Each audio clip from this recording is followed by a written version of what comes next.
Josh, for the introduction. It's great to be back in South Carolina. I was supposed to be here probably about a month ago.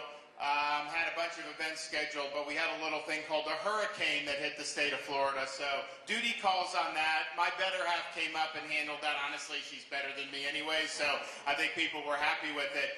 We were in California last week for this debate at the Reagan Library, and it brought back some memories for me. So when I was in the Navy, I got at one point orders to report to Naval Amphibious Base Coronado, Naval Special Warfare SEAL Team 1 in anticipation of deploying to Iraq back in 2007. And I had not spent a lot of time in Southern California, so we were there, did training, all this other stuff. But it's actually, the weather was fantastic, all this stuff. And I'll never forget flying back from Iraq after being over in Fallujah and all these places, not the best places in the world, flying back, landing in Coronado Naval Air Station, North Island, getting off that C-5, and just the freshness of the Pacific Ocean. It was just such a nice feeling, and I thought to myself, man, I know why people have always wanted to live in California. For so many decades, people have tried to do that. And so I always had positive views about it. Now, fast forward to me becoming governor of Florida, and I was born and raised in Florida. I don't ever remember seeing a California license plate my entire life. All of a sudden, I see my state flooded with California license plates. And, you know, a lot of our voters in Florida, now people look at Florida now because of all that we've done, and are like, oh, it's a Republican state and all this stuff. And honestly, the way we did this last election, we may be redder than South Carolina, if you can believe that. That just shows you what leadership can do. But back then, it was like a one-point state. And so they're like, you know, if you got a bunch of people moving from Berkeley or San Francisco, that could potentially tip the state to go Democrat. But in reality, it was people who were so frustrated with how California was being governed that they pick up their lives and move all the way across the continental United States to live in a free state, the free state of Florida. But what it shows you is, and look, as much as I love Florida, I can't say that our weather is better year-round than it is in Southern California. I just can't say that. I mean, it's great weather there. They got a lot of good stuff. But you know, leftist policies have destroyed that state. Leftist ideology has destroyed a lot of those cities. You have people, I met 6 or 7 people just last week out there who had reported being mugged in the last year in Southern California. Forget about San Francisco and some of the places in Northern California. So this stuff matters. We're actually, you know, we do these debates. You know, I know that Donald Trump hasn't shown up. I think he should show up. I think he owes it to you to show up and debate like everybody else. We're going to do another one on November 8th in Miami.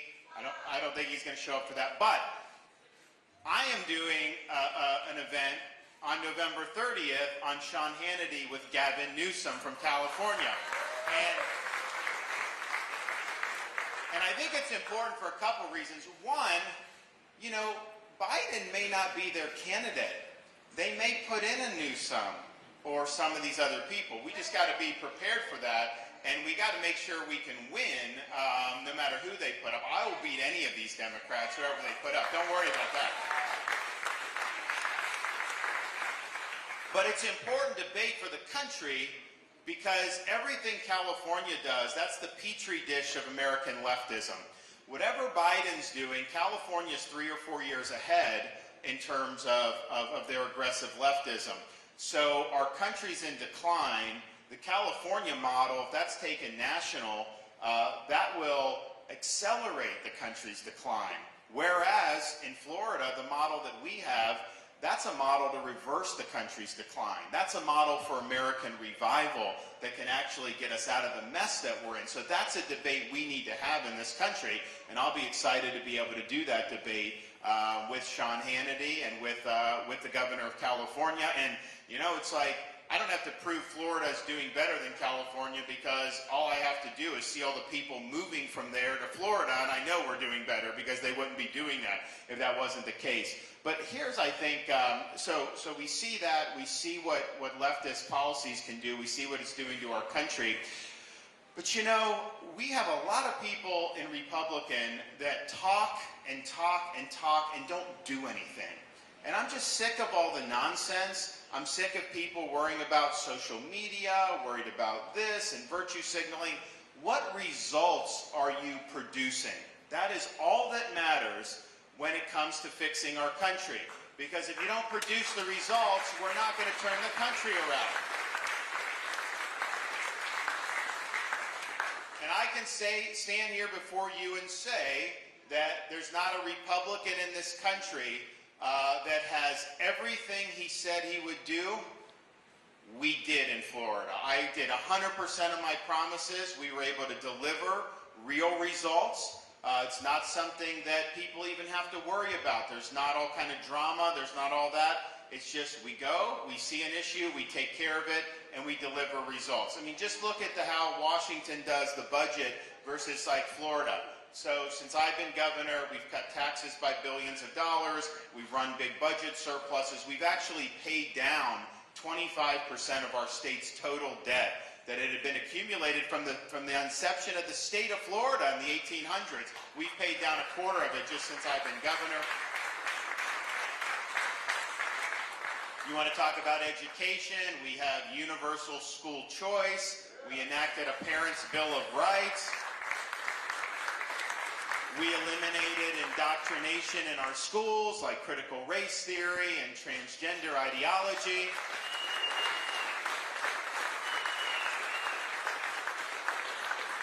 And sometimes, you know, these are fights where you've got to dig in and you get a lot of incoming. So when we did our bill for parents' rights in education, it was about not having sexualized curriculum, particularly for elementary school kids. We wouldn't have even needed to have this discussion 10, 15 years ago. So the left got very mad that we were trying to stop that. The media got very mad at us. And then we had a company in Central Florida that some of you may have heard of, Disney, that was not too happy, and they were trying to tank our parental rights bill. And if you know anything about Florida, they're the 800-pound gorilla. What they say usually would go with the legislature and all this other stuff. It's like, oh, you can't ever take them on, it's too big. And people were saying at the time, well, the governor, he's going to have to cave on this one because they're just too powerful. I don't cave, okay? We stand up for what's right.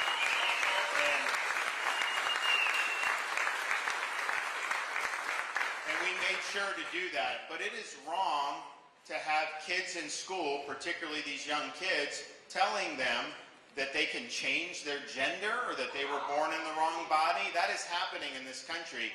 And my wife and I, we have a 6, a 5, and a 3-year-old, so we're very sensitive to what's going on in our schools. And we think parents should be able to send their kids to school. Parents should be able to have their kids watch cartoons. Parents should just have their kids be kids without having an agenda shoved down their throats. And we are going to make sure that that's the case nationwide. So we did that. Illegal immigration. We enacted a ban on sanctuary cities in Florida. We did E-Verify so that we have a legal workforce.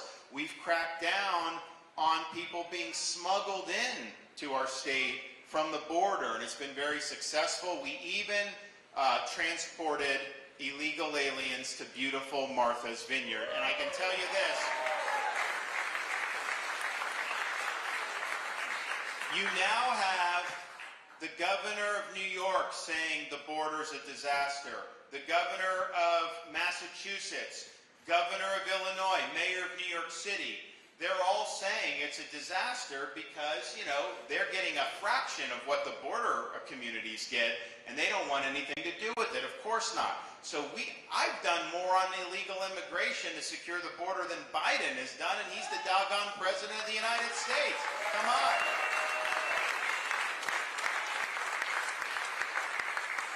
So we've done the border. Crime.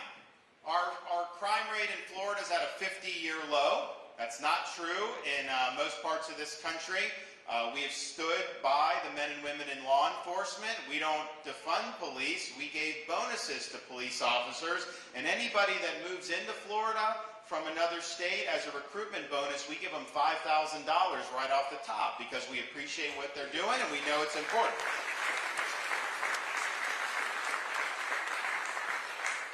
We banned local governments from defunding the police, and we enacted anti-riot legislation that says if you riot, if you loot, if you engage in mob violence in the state of Florida, don't expect to be treated like they treat them in Portland where they slap them on the wrist and put them back on the street. No, in Florida, if you do those things, you're not getting a slap on the wrist, you're getting the inside of a jail cell because we're going to hold you accountable.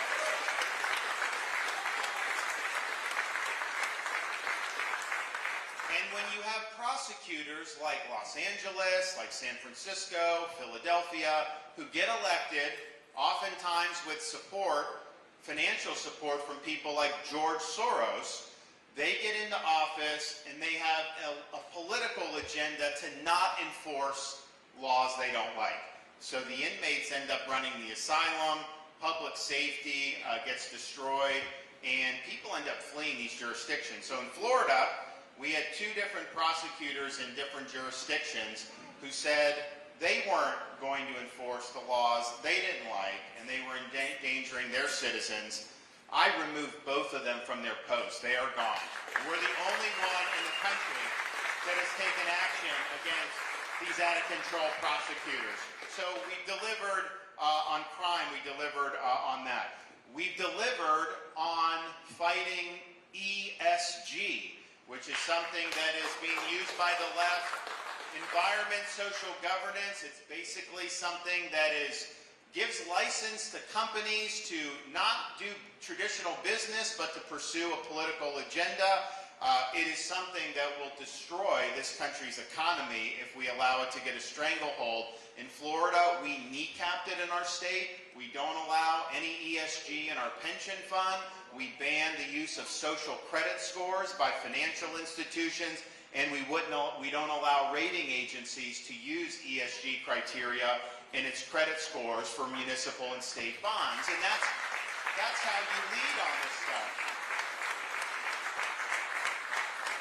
We also look forward about, okay, what are the threats to freedom in the future? And one of the threats is the imposition of something called the central bank digital currency. And this is something that they're talking about in Washington. The Federal Reserve has basically said, look, we don't have one now, but ideally we would consult with Congress and the president, the executive, before we did it. And I'm like, whoa, wait a minute. Ideally, you have no authority to be doing this, and so we're not going to allow. So what we said was, I don't know what the Fed's going to do, but I know this. If they get rid of cash, if they get rid of cryptocurrency and force you into this one central bank digital currency, what are they going to do with that power? They're going to use it to impose social credit scores. If you buy too much gasoline, they'll stop it. If you buy too much ammunition, they'll stop. And they're honest about this. They say it at places like the World Economic Forum that this is a way to be able to control people. So what we did in Florida was we went on offense and we said in the state of Florida, we do not recognize central bank digital currency as legal tender in our state. So if they try to do it in Florida, we're not going to abide by it. And that's just to get us to January 20th, 2025, because when I get in my first day in office, CBDC is going in the trash can for good, so you don't got to worry about it.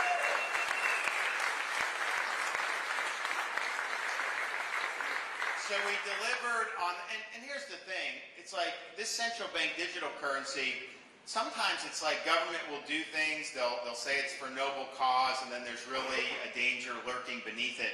This is just a danger in plain sight. I mean, anyone that looks at it knows what they're going to do with this. They know they're going to abuse their power, so we don't let them do that. We've also delivered on reforming universities. We complain as Republicans that universities are indoctrinating, they're liberal, all this other stuff, but we never actually do anything to right the ship.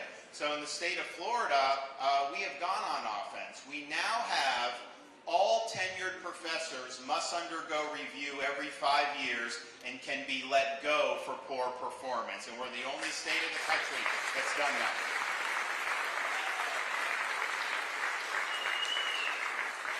I had this liberal arts college in Sarasota called New College, and it was like a Marxist commune.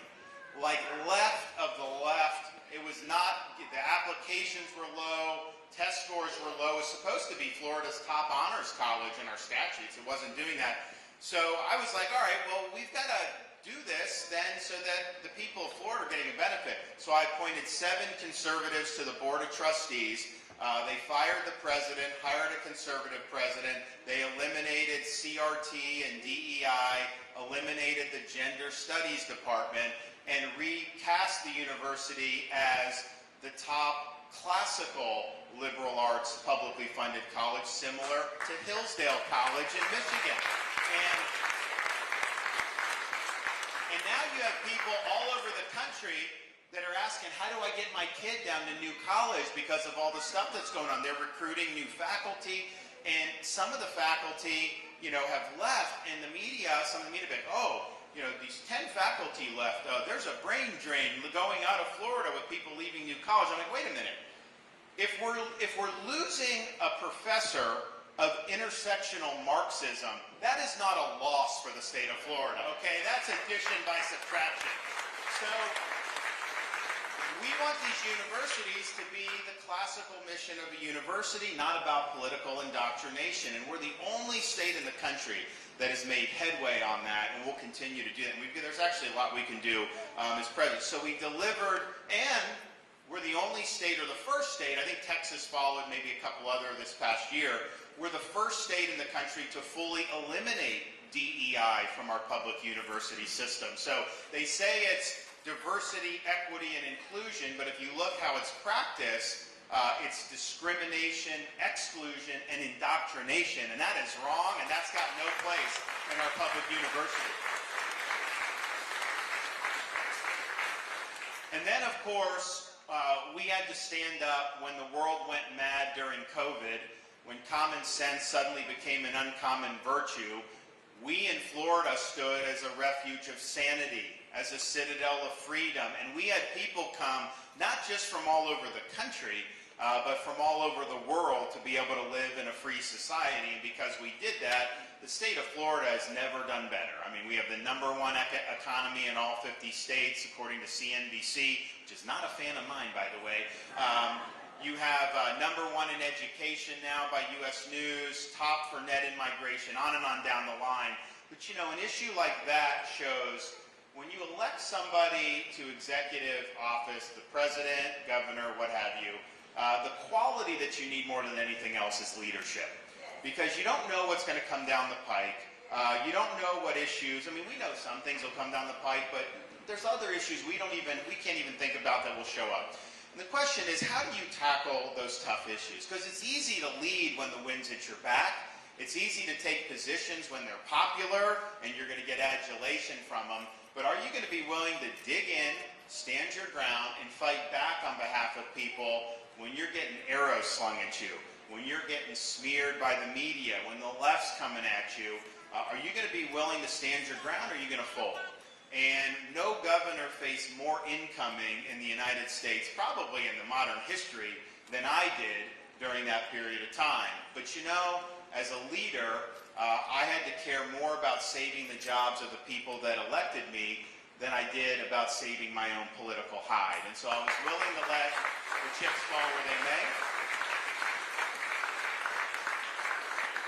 And we stood strong. And we've done, even, I was out in California, I did the show with Bill Maher on HBO, and he acknowledged, and he's a liberal, but he was honest about it. He's like, look, you were right on what you did there. You took a lot of unfair grief, and you were right, and you should get more credit. But it's not about credit for me, to be honest with you. I think the issue going forward is we need to hold accountable the people who delivered us into the COVID mess to begin with. Because nobody has been held accountable, from Fauci to the CDC to the NIH to the FDA, and they need to be held accountable. This country's in a mess because of what they did. Our economy is bad because of what they did. Our freedoms were curtailed because of what they did. And I'm the only candidate running for office that is going to hold these people accountable once and for all. So we stood up, and you know what we did in Florida? People said, oh, you're the free state, all this stuff. I said, well, we're not leaving that to chance. We've enacted the most comprehensive medical freedom legislation in the country. CDC is saying they're going to add this new mRNA COVID jab to the childhood immunization schedule. What that will do is provide a pretext for school districts to potentially mandate it on school children. Not in Florida. We have banned any mRNA COVID mandates in school, at your job. You make those decisions. And you know, the thing is, these are not government agencies, because it's a big problem.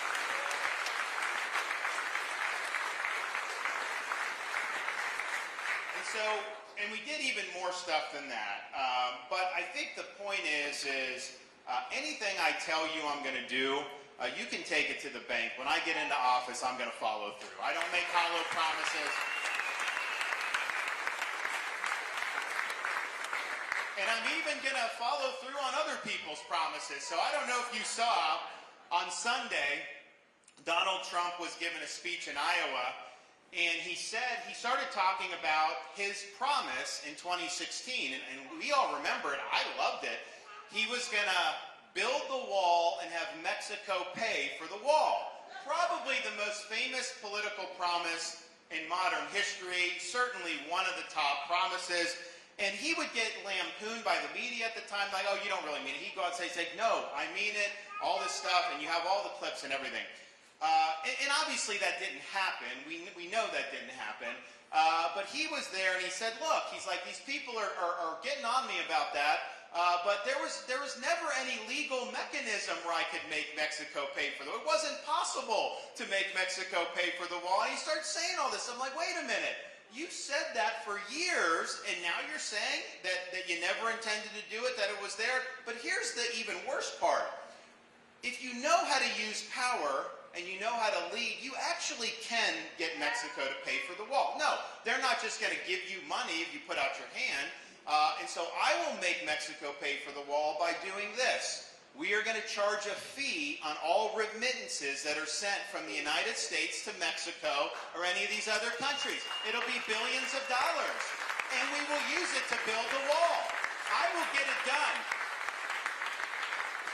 So, you know, when you do 100% of your own promises, you can fulfill other people's promises too. So we are going to do that. You can take it to the bank. The remittances are going to pay for the wall, and we'll get it done where he was not able to do it. But I think that the issue is, and then so all of that happened, and you know, everything I did in Florida, people were saying, oh, you can't do that, you can't do that. The media's going to get mad at you, the left's going to get mad at you, and of course they did. You know, we got to, as Republicans, stop worrying about what the media says about us. They're not going to like us no matter what. We got to stop worrying about what the left is going to say about us. They're going to go after us no matter what. And so if I did my job based on trying to avoid them coming after me, I would be paralyzed. I wouldn't be able to do anything. They have a spasm every time I get out of bed in the morning. That's just the nature of it. So you got to lead. You got to understand that doing what's right, if you're telling the truth, that cuts through all the BS out there, and people want to see leadership and they want to see the truth. And the proof of that is when I ran for re-election, Florida had been decided, most of these races, by 1% for a long time. I ran, and we didn't win by 30,000 votes. We didn't win by 1%. We won by 20% and over 1.5 million vote margin. That's the largest margin of raw votes in Florida history.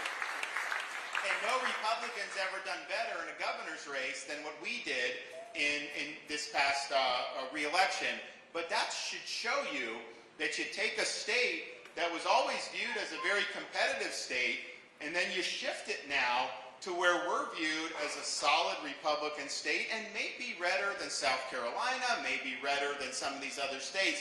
Nobody would have thought that was possible 5 or 6 years ago. So the leadership matters.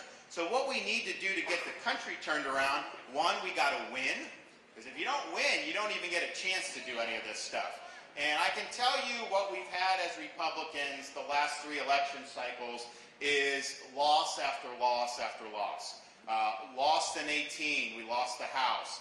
Lost the Senate in 20 and the White House. Lost almost didn't win the House in 22, which was the most favorable environment we've ever had. We delivered a red wave in Florida. We delivered 4 new Republican congressmen. They wouldn't even have the majority if it wasn't for what we did in Florida. So you got to be able to win, and we've shown an ability to be able to do that. And, you know, you do it in Florida. Florida's a microcosm of this country. If you can win big in Florida, you can win anywhere. You can win the Electoral College. You can get that done. So that's important. But even more important than that, you got to actually deliver on all this stuff. We don't have time for any more failed promises. We don't have time for sloganeering. We don't have time for bluster. The only thing we need now is results, because it's the results that are going to turn this country around. So as I think about what we need to do, when I was doing the debate going into the Reagan Library, I started thinking about some of the things that the President Reagan had done over the years. And I thought back to his farewell address to the nation. And he talked about a lot of the things that they did and reflected on different things. And I said, you know, as we're going out in the hustle bustle of this campaign, I can sit there and say this or that, but you know, maybe a good thing would be to think about January of 2033. So after 2 terms as president, you're getting ready to hand off the baton to hopefully a worthy successor. And then you've got to give, I've got to give this farewell address. You know, what would I say to you? What am I going to be able to say to you? I think we're going to be able to say a number of things. One, we'll be able to say that we restored the American dream in this country, that you can get ahead again. You can get ahead again because we will have gotten rid of Bidenomics. We will have stopped Congress from spending us into oblivion. We will have achieved energy independence and energy dominance, and you will be paying less for that. We'll have lower interest rates, and families can get ahead again. And if we can't do well for families, then this country's not going to succeed. So we'll restore the dream, and that will be done. The other thing we'll be able to say is our country's sovereignty has been restored. Our border is enforceable. Mexican drug cartels have been defeated, and we don't have poison pouring into our country, killing tens of thousands of our fellow citizens any longer. We'll also be able to say that our country remains the world's leading superpower, that our military is strong, that recruiting is vibrant. And we'll be able to say that we successfully fended off the challenge posed by the Chinese Communist Party, and that will mean this will be an American century again. We'll be able to say that our school systems are educating our kids, but no longer indoctrinating our kids.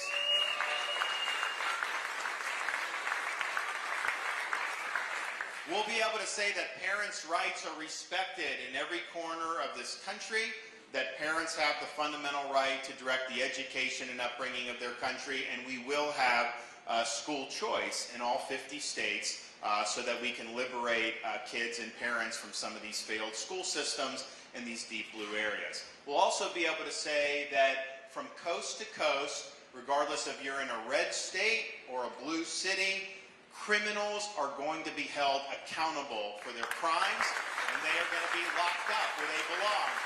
And you and your family will be able to live, you'll be able to live in safe communities yet again. And we'll also be able to say that we have restored the proper understanding of the U.S. Constitution.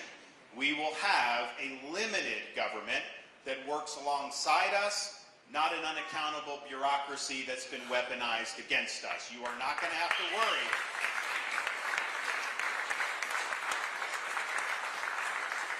You are not going to have to worry about FBI agents going after parents going to school board meeting. You're not going to worry about the federal government going after pro-life demonstrators. You're not going to worry about the IRS targeting conservative groups. You're not going to worry about a weaponized DOJ, because we will end the abuses and we will hold people accountable.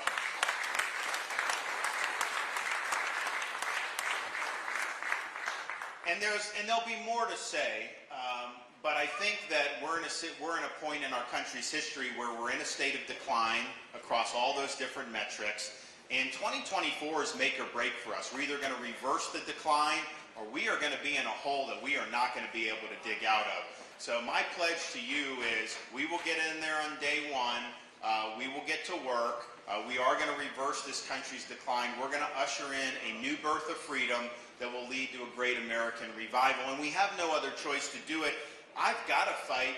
I've got a 6, a 5, and a 3-year-old that my wife and I are thinking about, and we are running the risk of being the first generation of Americans who are going to leave to our kids and grandkids in America less prosperous and less free than the one we inherited. And that would not do them justice, and it would not do justice to the people that have sacrificed through all the generations preceding to be able to preserve freedom in this country. I would fly up to Washington, D.C. back in the day, and I would never forget going into Reagan Airport when they would take a route that took you right parallel to the National Mall. If you looked out the left side of the plane, you saw the Lincoln Memorial, the Washington Monument, all these great testaments to the principles and values that our country stands for, and you feel good. You feel patriotic to see that. But what I figured out after doing that trip is the best monuments were not out the left side of the plane. Because if you looked out the other side of the plane, you looked over the Potomac River, you saw a series of small, nondescript monuments orderly arranged over the rolling hills of a place called Arlington National Cemetery.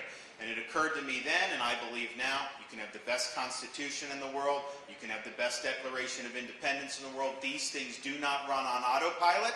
They require each generation of Americans to step up when freedom is threatened and defend her. And that may mean putting on a uniform, risking your life, and indeed giving the last full measure of devotion and service to this country. It may just mean that we have to do our part to make sure that we elect the right people to office to be able to turn this country around. I am in this fight because we have no choice but to win. I want to thank you all for coming out. I want all of your support in the South Carolina primary in February, and we are going to get this done, and as president, I won't let you down. Anyone have any questions? Yes. I'm going to protect gun rights, Second Amendment rights. We will do that. I signed constitutional carry in the state of Florida within the last year, and that was another promise that I said I would do. We were able to do it. I oppose what both the Trump and Biden administrations have tried to do by doing gun control through executive order and through the bureaucracy. What they're doing with the pistol brace rule, I think, is unconstitutional, but that is definitely a threat to people's Second Amendment rights, and I will revoke that as president. Yes? Thank you for being here. Could you comment on election integrity? Sure. Oh, great. That's another promise I delivered on. Okay, election integrity. So in Florida, when they used to talk about Florida and elections, people used to snicker. They used to laugh about that. So I came in, I said, in my inaugural address 5 years ago, I said, one generation of botched elections is enough. And so in Florida, we have a ban on ballot harvesting, a ban on Zuckerbucks, universal voter ID, no mass mailing of ballots, and we created an election crimes task force in state government that prosecutes election crimes. And I was doing this Bill Maher, and he was hitting me because we've prosecuted people. And I'm like, wait a minute. If you're an illegal alien, you should not be voting in this country. We should be prosecuting those people. So Florida now has the most transparent, efficient elections in the country, and we put a lot of work in it. Now, going forward, I hope every state adopts reforms like Florida. Georgia has done good stuff. Some others have done good stuff lately. But not every state has. As your nominee, I am not going to let the Democrats run circles around us. If there's states that allow ballot harvesting, we are going to have organization to do our own ballot harvesting. If you have states that allow Zuckerbucks, I am going to do that. I am not going to sit back with one hand tied behind my back and let them get away with it. So we are going to be fighting on all fronts. We're not going to leave any votes on the table, and that's why we're going to win all those swing states that we didn't win in 2020. Thank you. Governor, this will be our last question.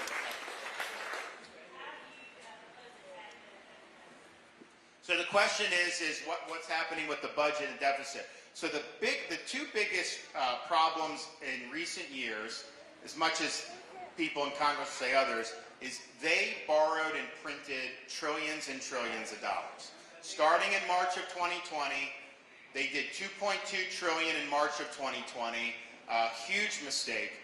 Late December of 2020, they did another 2.2 trillion. Basically, Trump signed that and Biden got to spend it all when he came in. Then Biden did another 2 trillion with the American Rescue Plan. We've never seen spending like this outside of a war, World War II.